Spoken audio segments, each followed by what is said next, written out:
Hello, everyone. It's evening time. I've been home alone all day, and I'm on my second cup of double espresso. I guess I'll be up all night too. Uh, who knows? I got the door open. It's cool, but not cold, cold. I got the door open and I never made a fire today. I'm here by myself with all the hot flashes. It's really a waste of wood. So, anyway, and here's this boy. Yeah, see there? Yeah, yep. The other two are somewhere. They may have taken off one more time. But the horses are up. The piggy is fed. I got to go close up the chicken coop in a little bit. And then we're done for today. Yes? That's not something. Well, anyway, but I had Jake come, that's our German Shepherd, several times while I did some work in the house, and then I realized now you got to rest for the rest of the day just to be able to make it to the barn. And it went just fine. No one likes to be in pain, really, right? And then I can't just take painkillers and stuff like that. That not doesn't work for me. So I have to just make sure I get my resting times, and then it's all fine. But I noticed Jake came several times, and he just sits there. He doesn't. He's not an overly get into your face kind of dog until you give him the okay. So he'll sit there and he'll just or stand there and just look at you with his big eyes, big round irises, and he'll just look at you like this intense look. He's always got this kind of intense look going. And then your pet start, okay, come on, and pet him, and he puts his paws on your leg. He's a big dog. You can't have him on your lap, but he tries. So halfway he gets up, and then you just pet him, and he's just, oh yeah, yeah, yeah, yeah. Then he kind of wants to start playing, which, you know, but and then it takes about 3 or 4 minutes, and he's done. Then he gets off and goes again. Right? Yes. This boy here, say hi. Say I'm Bo. Going on 8. He's the leader of the pack here. Huh? He got his ear part of it tore off a few months ago. That's a bloody mess. Don't know who he got into it with, but it happens. Yes, it happens. Sometimes they have to get stitched up a little bit. But anyway, he likes to talk. Now, laying here, petting him, he rarely will come to you and sit and wants to be petted. That's not his thing.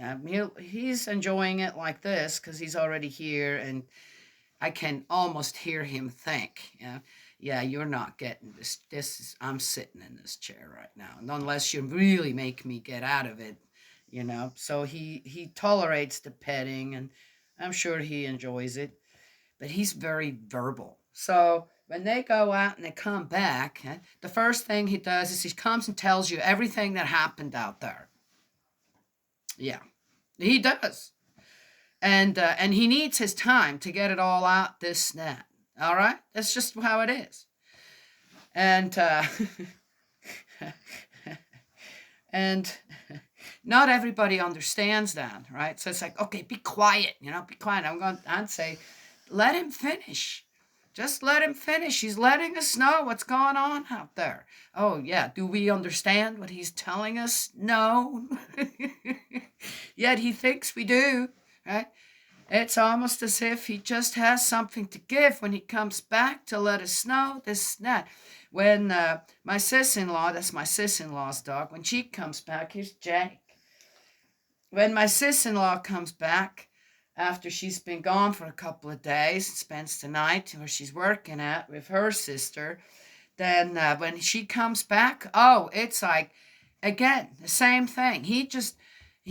that's his way of, hi, how you doing? Where were you? Did everything go well? Why didn't you take me with you? I was worried to death, right? Every time. Or when I fixed their food, the same thing. He's like, can you get it going a little bit? So what are you putting in there?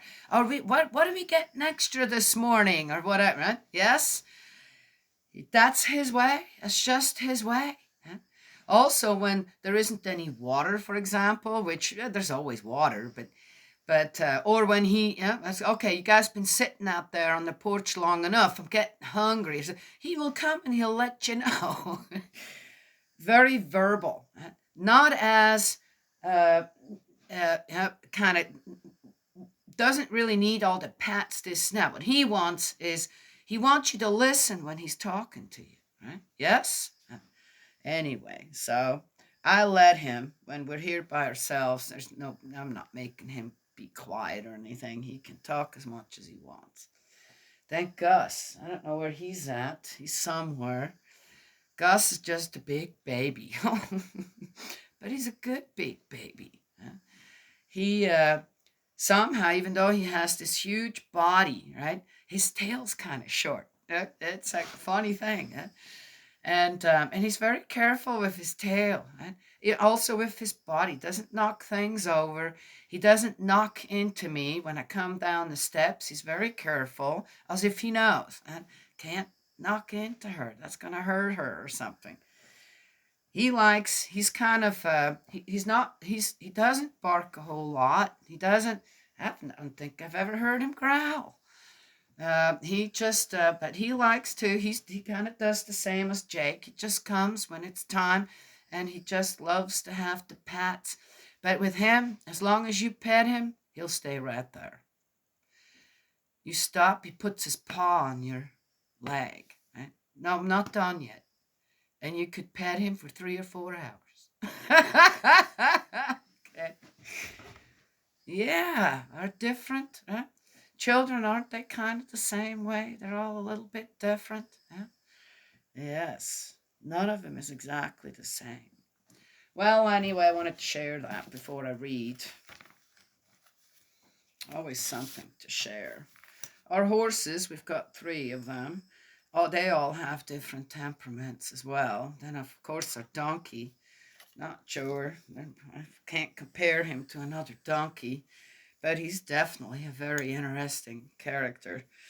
When we have a rope ups to kind of discourage them from going over the hill to the neighbors. They go under it. They figured out how to go under it. It's like, whatever. And they were all over on the other side of the rope. And I'm looking and going, man, it's not quite time to put him up, but I better call him back and make him think like it is, so they're not going any farther. Here I call, Maverick, Sage, and here's Sage. What's going on? And he just comes in his funny little trot. Anyway, just funny to watch. So funny to watch your animals, especially when your animals are happy, in their surroundings. All right, we're in Exodus 5. The first audience with Pharaoh. After this, Moses and Aaron went to Pharaoh and said to him, "This is what Yahweh, God of Israel, says. Let my people go, so that they can hold a feast in my honor in the desert." "Who is Yahweh?" Pharaoh replied. "For me to obey what he says and let Israel go. I know nothing of Yahweh, and I will not let Israel go."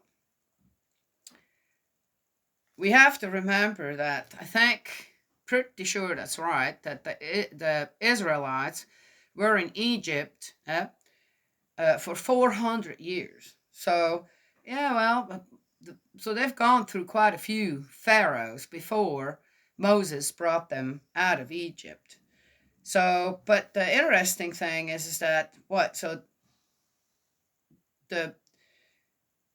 the grace of God that Egypt had received in the past is completely forgotten now. That's really interesting. I wonder how that kind of happened, and how God suddenly, though he was very much present during Joseph's time, Joseph's time in Egypt. Now it seems like the Israelites are carrying on kind of in a hidden way, believing in their God, in our God, this and that, right? Yeah, it's interesting. It'd be interesting to know exactly on how that happened, right? On how that somehow relationship between Israel and Egypt with God right there for both of them disintegrated. Yes, yeah. Anyway, the God of the Hebrews has encountered us, they replied. Give us leave to make a 3-day journey into the desert and sacrifice to Yahweh our God, or he will strike us with a plague or with the sword. Oh, that's interesting. In order to try to get away, now they're saying, hey, you better let us worship our God or we're going to suffer. The king of Egypt said to them, Moses and Aaron, what do you mean by distracting the people from their work? Oh, get back to your forced labor. And Pharaoh said, now that the people have grown to such numbers in the country, what do you mean by interrupting their forced labor? Oh.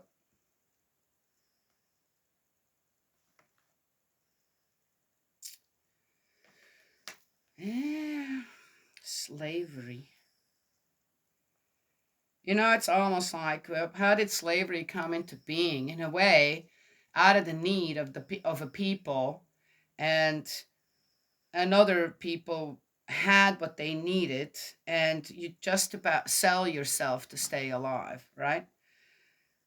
Yeah, then there is that, and then somehow to see on how cheap it is to keep people that work for almost nothing, and on how one can mistreat them to work harder, this and that, make sure that they're oppressed, suppressed.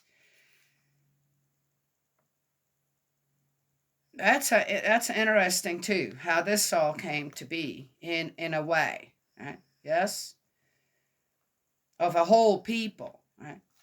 That's now time to get out of that. Instructions to the taskmasters. That very day, Pharaoh gave the order to the people's taskmasters and their scribes. Do not go on providing the people with straw for brick making as before. Let them go and gather straw for themselves.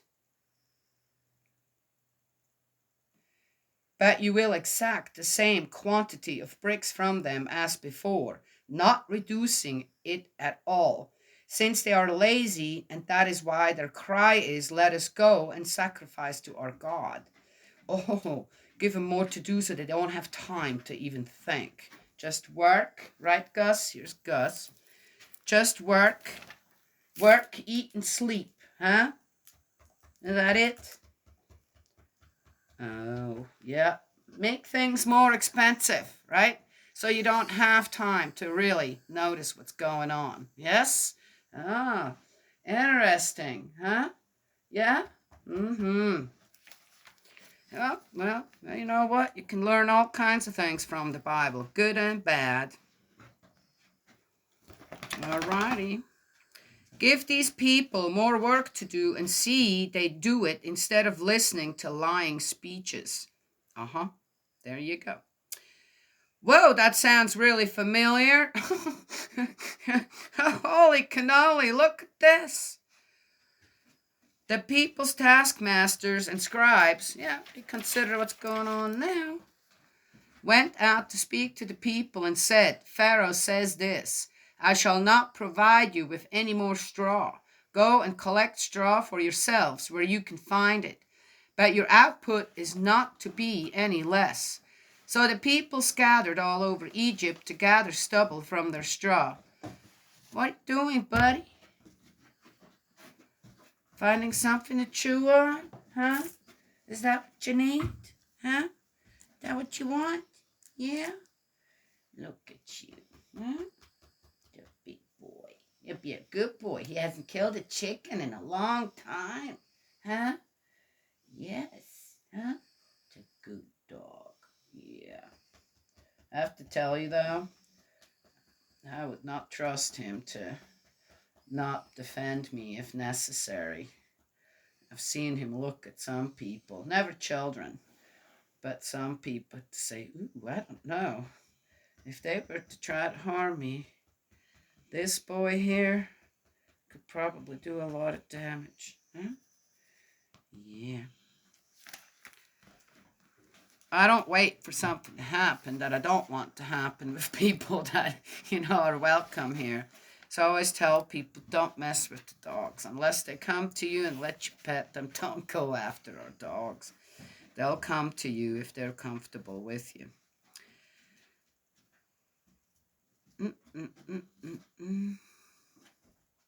Oh, where are we? Oh, yeah, we're reading about...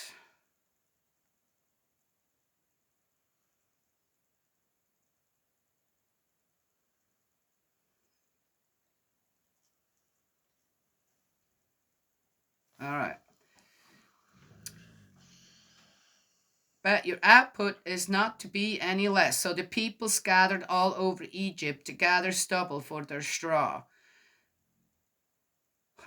The taskmasters harassed them. You must complete your daily quota, they said, just as when the straw was there. And the Israelites' foremen, whom Pharaoh's taskmasters had put in charge of them, were flogged and asked, why have you not fulfilled your quota of bricks made today as before? Just gone abuse. Bullies. There. Bullies again. Hey, bullies existed, what, since the beginning of time? Well, there you go. The Hebrew scribes complained. The Israelites' foreman went and appealed to Pharaoh. Why do you treat your servants like this? They said. No straw is provided for your servants, yet still the cry is make bricks. And now your servants are being flogged. You are lazy, lazy, he retorted. That is why you say, let us go and sacrifice to Yahweh.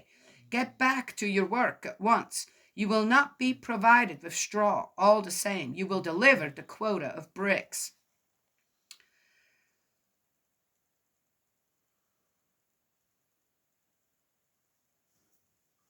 Hey, tell you what.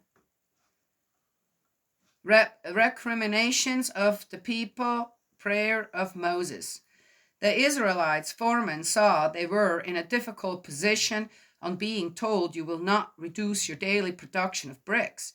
As they left Pharaoh's presence, they met Moses and Aaron, who were standing in their way. May Yahweh look down at you and judge, they said to them. You have brought us into bad odor with Pharaoh and his officials. You have put a sword in their hand to kill us. Moses went back to Yahweh and said, Lord, why do you treat this people so harshly? Why did you send me? Ever since I came to Pharaoh and spoke to him in your name, he has ill-treated this people, and you have done nothing at all about rescuing your people. That's the end of 5. I've done nothing at all.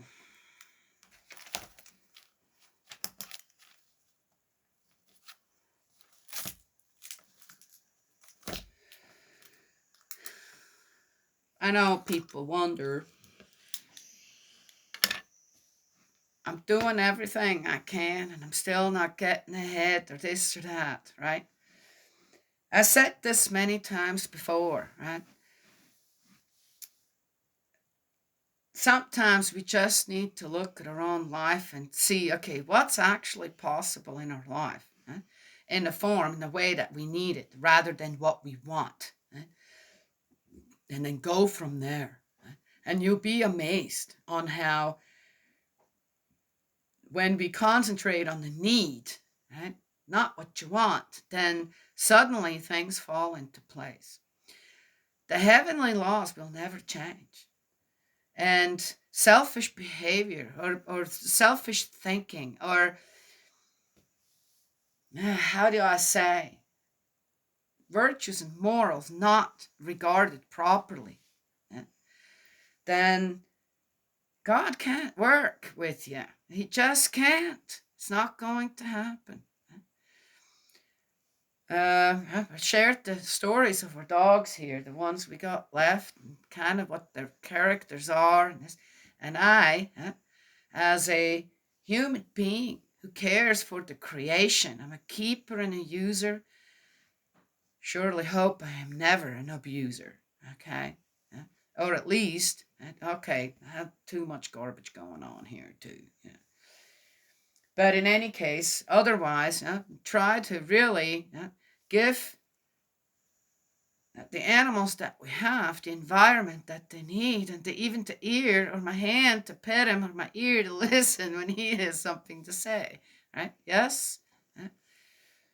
So it isn't just my need, but try to be conscientious of the need of others as well. In this case, the Israelites, God's people, the people he had prepared for, they're really in need of liberation. They're in need of freedom, right? Yes? Interesting. Why didn't they just go to Moses and Aaron and said, look, we know we need to get out of here. What do we do? Right? It's getting harder and harder. Right? And we're getting it because you guys went and talked to the Pharaoh. Now suddenly, but let just get us. What do we need to do to get out of here? What do we need to do? But in the way the story is told, it's look at the mess you got us into, and then now it's even harder, and blah, blah, blah. Right? Yes? Interesting.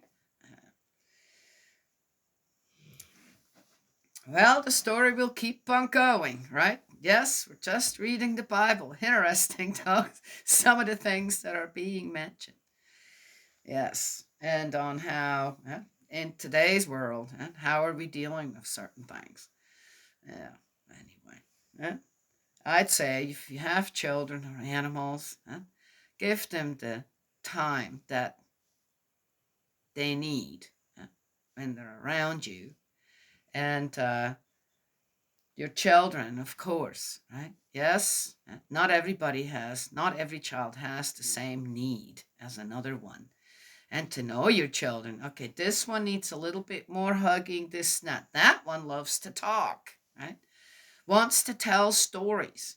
It's not about hugging all the time. It's about, Mom, Dad, listen to this. And then half the time to listen. I had a boy here. He loved to talk. He just did. Right? About all and anything that he did, and had the thoughts that he had about making the world a better place. And he loved to talk. I'd just sit and go, oh, that's interesting. Yes, keep on talking. Right? Yes. Nobody told him to be quiet. Go do your own thing now, okay? And as said, know your children, know what they need. Sometimes a child just needs a few minutes of your attention. Sometimes a child needs a little more than that. Yes, but they're all a little different. To know their needs is important.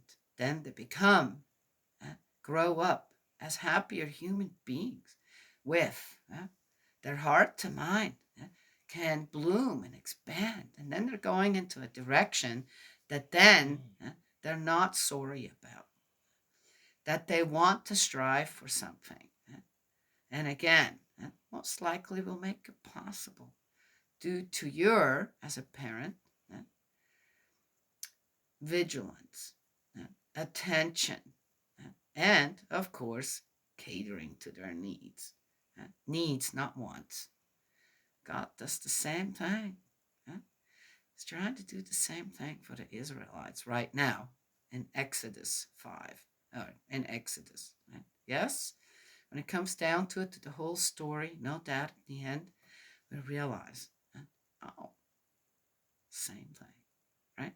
Yeah. Okay, well, that's what I wanted to share tonight. Now it's getting dark. I got to go over and close up the chicken coop. So, got to go. God's love and blessings always. May He protect you, and I will read to you again